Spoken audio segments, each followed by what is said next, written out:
అలా.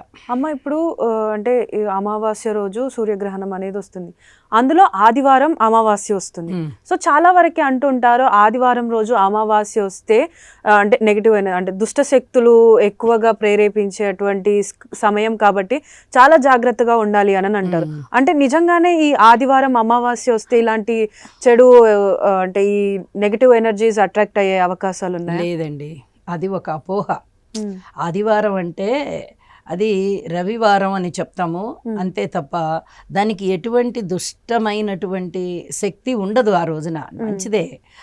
అమావాస్య అనేది కొన్ని దేశాలలో, తమిళ దేశంలో అయితే అది చాలా పవిత్రమైనటువంటి రోజుగా వాళ్ళు భావిస్తారు. కానీ మన ఇటువైపు అంటే దక్షిణ భారతదేశంలో మిగతా ప్రాంతాలన్నీ కూడా అమావాస్యను అంతగా పరిగణనలో తీసుకోము. ఎందుకంటే చంద్ర ఆధారితంగా మనము అన్నీ కూడా లెక్కలేసుకుంటూ ఉంటాం, చంద్ర ఆధారితంగా. ఆ రోజు అమావాస్య రోజున చంద్రుడికి అస్సలు కనిపించదు, కాంతి ఉండదు కదా, చంద్రుడు నిర్వీర్యం అయిపోతాడు. కాబట్టి ఆ రోజు చంద్రబలం ఉండదు. పైగా రవిచంద్రులు ఇద్దరు కలిసి ఉంటారు అమావాస్య రోజున.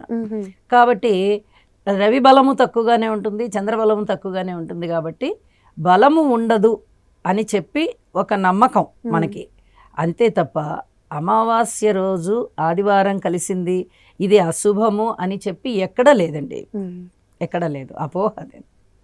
అమ్మ ఇప్పుడు మనం ఇందాక మాట్లాడుకున్నాం గ్రహణం సమయంలో దర్భ లేదా గరిక అనేది వేస్తూ ఉంటాం మన ఇళ్ళల్లో.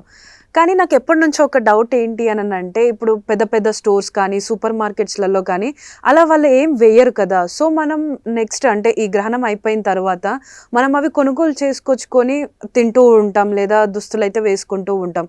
సో అలాంటప్పుడు వాటి వల్ల మనకు ఏమైనా ప్రభావం కలిగే అవకాశం ఉందా? ఉండడానికి అవకాశం ఉందండి. ఎందువల్ల అంటే దుస్తులకి ఏమీ పెద్దగా నియమాలు అలాంటివన్నీ ఏమి లేవు. దుస్తులు ధరించవచ్చు, దానికి గరిక అవసరం లేదు, దర్భ అవసరం లేదు.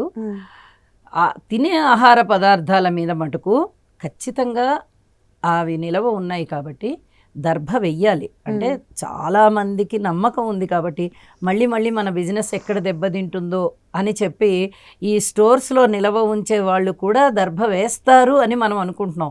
లేకపోయినట్టయితే మరుసటి రోజు అవి మనం కొనుక్కొని తిన్నప్పుడు ఏదైనా కడుపు నొప్పి లాంటివి వచ్చినాయి అనుకోండి, ఒకళ్ళకి వచ్చింది అంటే అది చాలామందికి ఆ ఎఫెక్ట్ పడుతుంది, అది తిన్న వాళ్ళందరికీ, వాళ్ళ సేల్స్ దెబ్బతింటాయి కదా. కాబట్టి ఆ భయం కొద్దీ అయినా వాళ్ళు జాగ్రత్తలు పాటిస్తారు. ఎప్పుడైనా ఎక్కడైనా మీ చేతిలోనే వార్తా ప్రపంచం, మీ మొబైల్లో, మీ కంప్యూటర్లో, మీ టీవీలో. సాక్షి టీవీ డిజిటల్ ప్రసారాల కోసం లాగిన్ అవ్వండి www.youtube.com/సాక్షి టీవీ. సబ్స్క్రైబ్ సాక్షి టీవీ యూట్యూబ్ ఛానల్.